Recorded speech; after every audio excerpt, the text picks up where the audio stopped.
다시 한번 부활이요 생명이신 주님께 다시 한번 영광의 박수 올리겠습니다.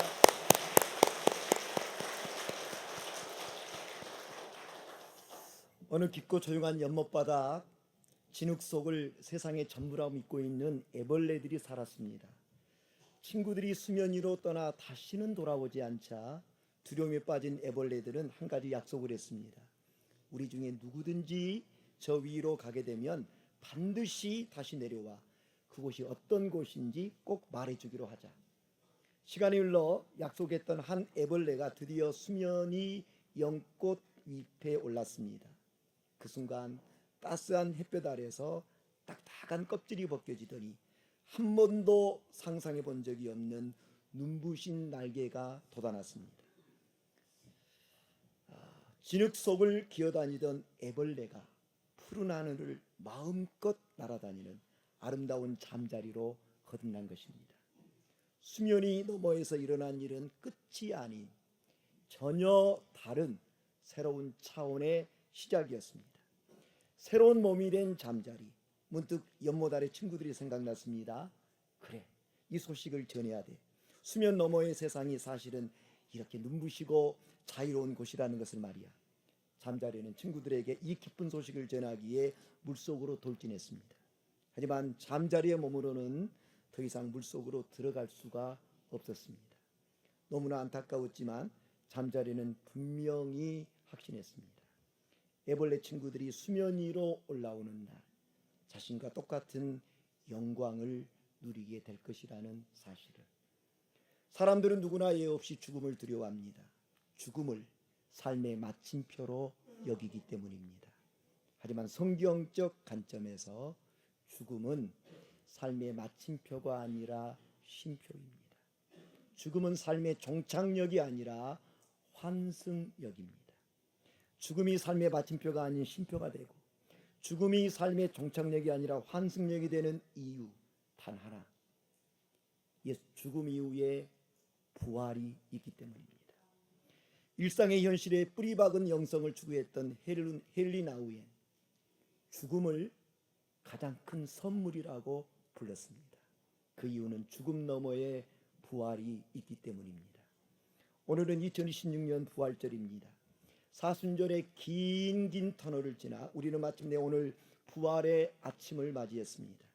흔히 사순절을 40일의 기간이라고 여기지만 실제로 날짜를 세워보면 46일이 됩니다. 왜 그럴까요? 바로 그 사이에 있는 6번의 주일 때문입니다. 사순절 기간 속에는 이 6번의 주일은 포함되지 않습니다. 왜냐하면 주일은 그 자체로 예수님의 부활을 기념하고 기억하는 날이기에 참회와 절제의 기간인 40일에서 제외하는 것입니다. 사실 우리가 드리는 매 주일 예배가 곧 부활절입니다. 평소의 주일이 부활의 기쁨을 미리 맛보는 작은 부활절이라면 오늘은 그 기쁨이 절정에 달하는 1년 중 가장 큰 부활절인 것입니다. 오늘 부활절에 앞서 우리는 지난 월요일부터 금요일까지 닷새 동안 거기 너 있었는가 라는 주제로 고난주간 특별 저녁 기도회를 가졌습니다. 그리고 마지막 성금요일 밤에 거기 너 있었는가 라는 질문이 담겨있는 찬송가 147장을 1절에서 4절까지 함께 불렀습니다. 거기 너 있었는가 그때에 주님 그 십자가에 달릴 때, 주님 그 나무 위에 달릴 때, 해가 그 밝은 빛을 잃을 때, 주님 그 무덤 속에 누일 때, 십자가의 고통과 무덤의 침묵을 노래하는 동안 우리의 마음은 한없이 무거웠습니다.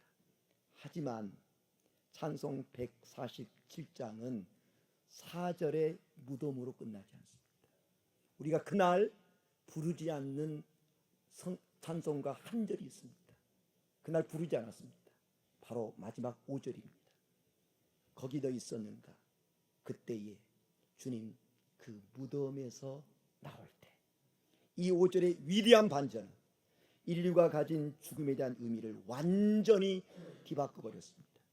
오늘 우리가 마주할 하나님의 말씀은 바로 이 부활의 현장, 승리의 현장으로 우리를 초대합니다. 죽음을 삶의 마침표가 아닌 쉼표가 되게 하고 죽음을 삶의 종착역이 아닌 환승역이 되게 하신 우리 주님의 부활의 현장, 그 첫 페이지를 함께 펼치겠습니다. 1절입니다.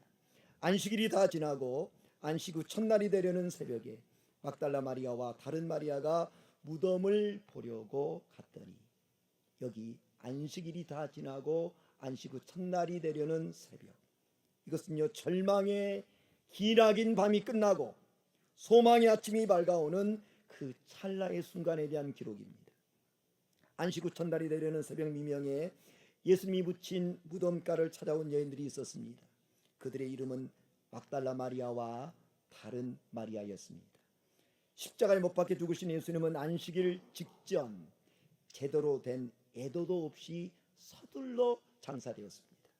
이를 지켜본 여인들의 마음은 참으로 애통했습니다. 그래서 여인들은 안식일이 지나자마자 가장 빠른 시간인 이른 새벽에 예수님이 묻힌 무덤을 향해 길을 나섰습니다. 아직 사방이 어둑어둑한 시간에 여인들이 무덤을 찾는다는 것 결코 쉬운 일이 아닙니다. 치안이 불안한 시대였고 무덤이라는 장소가 주는 심리적 압박감과 두려움 때문입니다. 그런데도 그 새벽 미명에 여인들이 예수님의 무덤을 찾은 이유가 무엇입니까? 그 대답은 단 하나, 두려움을 이기는 사랑 때문입니다. 이들이라고 왜 무섭지 않았겠습니까? 하지만 주님을 향한 그 절절한 사랑이 죽음의 공포보다 컸습니다. 그래서 제자들은 두려움의 문을 걸어 잠그고 숨어 있을 때 이 여인들은 두려움을 뚫고 무덤으로 향했습니다. 그런데 그렇게 이른 새벽에 찾아간 예수님의 무덤에서 여인들은 생각지도 못한 놀라운 일에 맞닥뜨립니다. 2절에서 3절입니다. 큰 지진이 나며 주의 천사가 하늘로부터 내려와 돌을 굴려내고 그 위에 앉았는데 그 형상이 번개 같고 그 옷은 눈같이 희거늘. 새벽에 예수님이 묻힌 무덤으로 향하던 두 여인들의 머릿속을 떠나지 않는 현실적인 걱정과 고민이 하나 있었습니다. 병행 본문인 마가복음 16장 3절에는 그 걱정과 고민이 이렇게 기록되어 있습니다.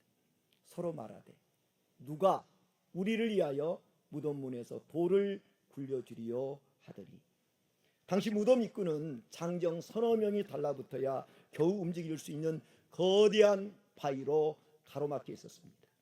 여자간 두 여인의 힘으로는 도저히 열 수 없는 넘사벽, 넘을 수 없는 큰 장벽이었습니다.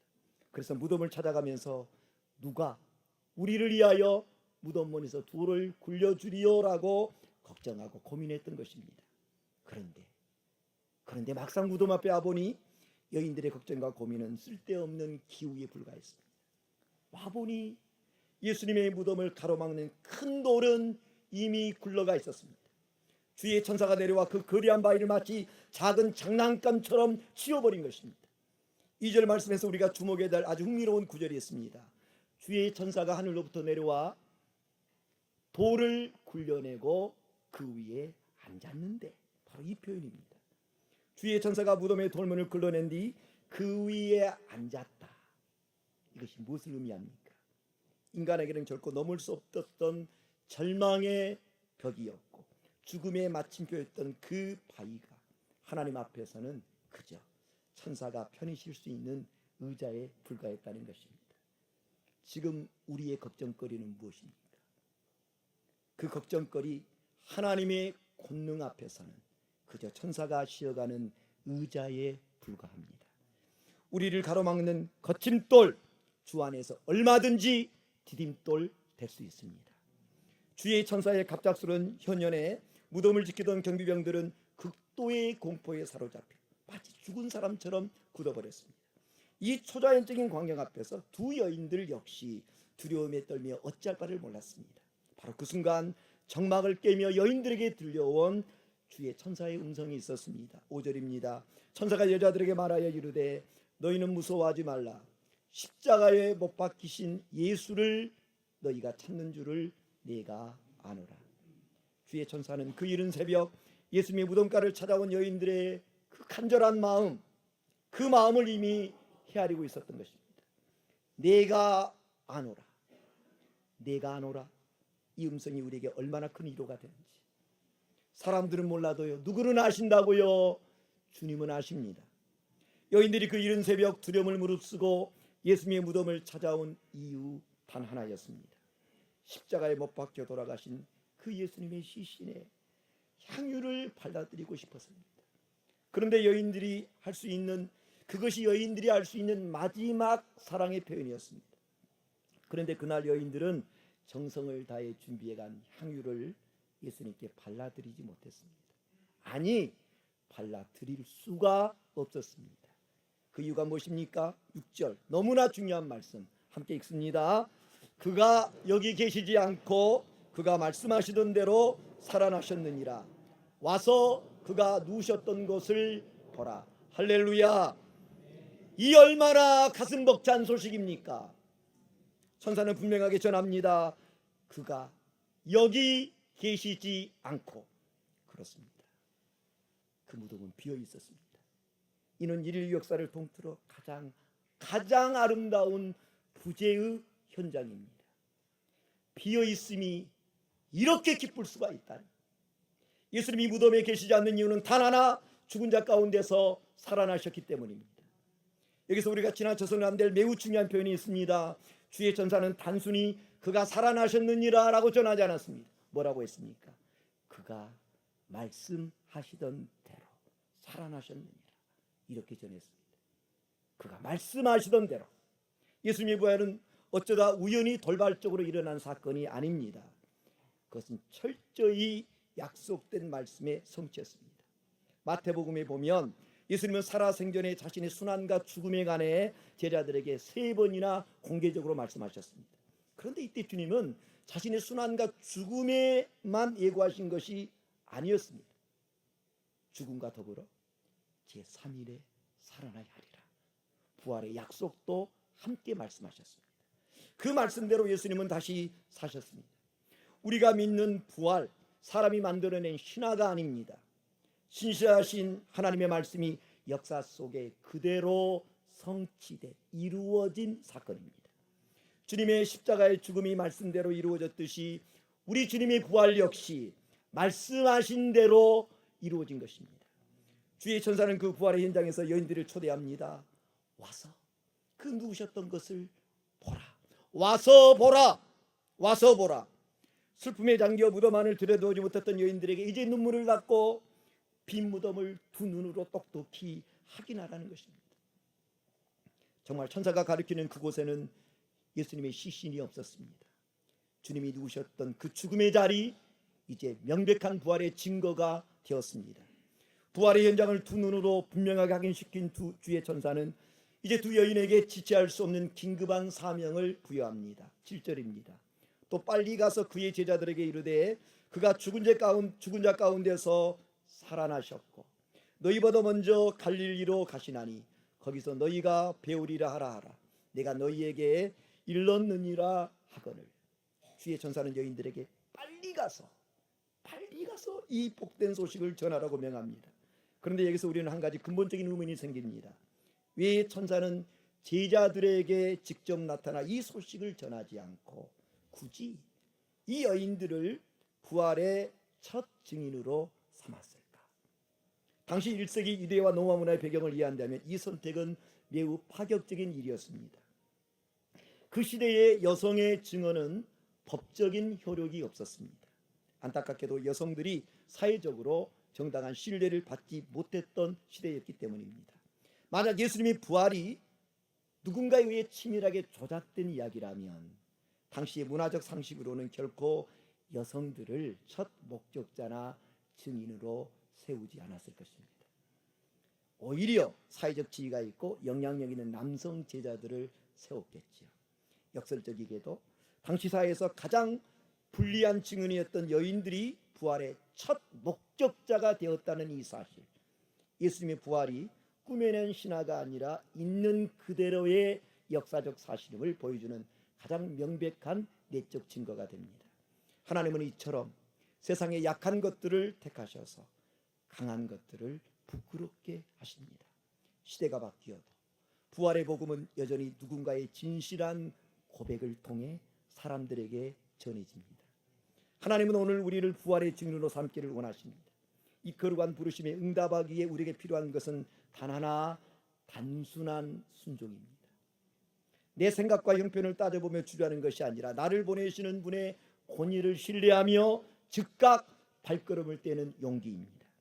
빨리 가서 제자들에게 예수 부활의 소식을 전하라는 천사의 명령에 여인들이 취한 태도가 8절입니다. 그 여자들이 무서움과 큰 기쁨으로 빨리 무덤을 떠나 제자들에게 알리려고 다름질할세. 천사의 긴박한 명령에 순종하여 걸음을 옮기는 여인들의 모습, 그 모습이 생생하게 담긴 이 8절은요, 부활의 증인으로 부름받은 우리가 가져야 될 마음가짐과 태도를 담고 있습니다. 주님의 부활 소식을 마주했을 때 여인들의 마음속에는 두 가지 상충하는 감정이 동시에 교차했습니다. 바로 무서움과 큰 기쁨입니다. 하나님의 거룩한 임재와 초자연적인 능력 앞에 피조물로서 느끼는 거룩한 경외감과 죽음의 권세가 정복됐다는 사실에서 오는 압도적인 환희가 공존한 것입니다. 특히 성경은 이를 단순한 환희, 기쁨이 아니라 큰 기쁨, great joy라고 표현했습니다. 부활은 인간의 이성을 압도하는 두려운 사건이지만 동시에 그 모든 공포를 집어삼키고도 남을 만큼 거대한 기쁨의 사건입니다. 그 기쁨에 압도된 여인들, 이제 무덤을 떠나 세상을 향해 다름박질하기 시작합니다. 여기서 우리는 여인들의 시선이 완전히 바뀌었음을 볼 수 있습니다. 얼마 전만 해도 여인들의 시선은 차갑게 닫힌 무덤만을 향했습니다. 그로 인해 한없이 슬프고 절망할 수밖에 없었죠. 그러나 부활의 소식을 듣는 순간 여인들의 시선은 더 이상 죽음의 장소에 머물지 않습니다. 이제 그들의 눈은 살아계신 주님을 전해야 될 세상을 향합니다. 곰곰이 생각해 보면 여인들이 둘러싼 외적인 상황 변한 것 하나도 없습니다. 여전히 세상은 이태롭고 주님을 죽인 권력자들의 기세는 당당했습니다. 그런데도 여인들은 기뻐하며 세상을 향해 다름질합니다. 왜일까요? 그들의 가슴 속에 예수 부활이라는 복음이 품어졌기 때문입니다. 세상은 우리에게 끊임없이 속삭입니다. 돈이 있어야 기쁘고 건강해야 행복하며 문제가 해결돼야 웃을 수 있다라고. 하지만 예수님이 부활을 만난 사람은 다릅니다. 비록 지갑은 비어 있어도, 건강이 예전 같지 않아도, 상황이 여전히 막막해도 우리는 기뻐할 수 있습니다. 죽음을 이기신 예수 그리스도가 지금 나의 주님이 되신다는 그 사실 하나만으로도 우리는 세상이 줄 수 없는, 그리고 세상에 결코 빼앗을 수 없는 가장 큰 기쁨의 주인공이 될 수 있습니다. 그렇게 여인들이 제자들에게 천사가 전해준 소식을 전하기에 기쁨으로 달려가는 중에 일어난 일이 있습니다. 9절을 보십시오. 예수께서 그들을 만나 이르시되 평안하냐 하시거늘 여자들이 나아가 그 발을 붙잡고 경배하니. 제자들 향해 숨가쁘게 달려가던 여인들의 발걸음 앞에 부활의 주님이 직접 찾아오셨습니다. 이것은 인류 역사상 가장 아름다운 조우입니다. 부활하신 예수님이 여인들을 만나 건넨 첫마디 평안하냐, 평안하냐. 우리말 성경에는 안부를 묻는 평범한 인사말처럼 들리지만 헬라어 언어인 카이레테는요 기뻐하라는 뜻을 담고 있습니다. 평안하냐, 이 짧은 한마디는 여인들의 가슴 속에 남아있던 마지막 슬픔의 잔재까지 모두 씻어내기에 충분했습니다. 부활하신 주님을 마주한 여인들은 즉시 엎드려 그분의 발을 붙잡고 경배했습니다. 여기서 여인들이 발을 붙잡았다. 이것은 예수님의 부활이 어떤 환상이나 심리적인 현상이 아니라는 명명백백한 증거입니다. 여인들이 붙잡은 것은 차가운 시신이 아니었습니다. 따뜻한 온기가 흐르고 생명의 박동이 느껴지는 부활하신 주님의 실제 몸이었습니다. 그렇게 자신의 발을 붙잡고 엎드려 경배하는 여인들에게 예수님께서 이르신 말씀이 마지막 10절입니다. 이에 예수께서 이르시되 무서워하지 마라. 가서 내 형제들에게 갈릴리로 가라 하라. 거기서 나를 보리라 하시니라. 여기서 우리는 주님의 한마디에 가슴이 뭉클해집니다. 주님은 자신을 버리고 비겁하여 도망쳐 지금 숨어있는 제자들을 가리켜서 내 형제들이라고 말씀하십니다. 실패자나 겁쟁이라고 낙인 찍지 않으시고 그들을 다시 가족으로 깨어나 주신 것입니다. 실패한 제자들을 내 형제라고 부르신 부활의 주님, 제자들을 갈릴리에서 만나자고 하십니다. 왜 화려한 예루살렘이 아니라 변두리 갈릴리였을까요? 갈릴리는 제자들에게 예수님의 숨결과 발자취가 가장 진하게 남아있는 곳입니다. 제자들이 주님을 만나 처음 부름받았던 곳, 주님과 함께 울고 웃었던 곳, 즉 그들의 치열한 삶의 터전이 바로 갈릴리입니다. 여러분, 부활하신 주님을 만나는 곳은 특별하고 거창한 곳이 아닙니다. 바로 우리가 살아가는 평범한 일상, 즉 우리의 치열한 삶의 현장이 바로 우리의 갈릴리입니다. 살아가는 가족이 있는 가정이 우리의 갈릴리요, 땀 흘려 일하는 직장과 사업장이 우리의 갈릴리입니다. 이 시간 부활의 주님께서 우리에게 분명하게 약속하셨습니다. 거기서 나를 보리라고. 여러분에게 거기는 어디입니까? 부활의 주님을 대면해야 될 삶의 자리 어디입니까? 부활의 주님은 멀리 계시지 않습니다. 우리가 살아가는 매일매일의 평범한 일상 속에 이미 찾아와 계십니다. 그 일상 속에서 함께 하시는 부활의 주님을 알아차림으로 그분의 권능을 힘입어 날마다 승리하는 부활의 산 증인으로 살아가는 우리 모두가 되기를 주님의 이름으로 간절히 축원합니다. 기도하겠습니다.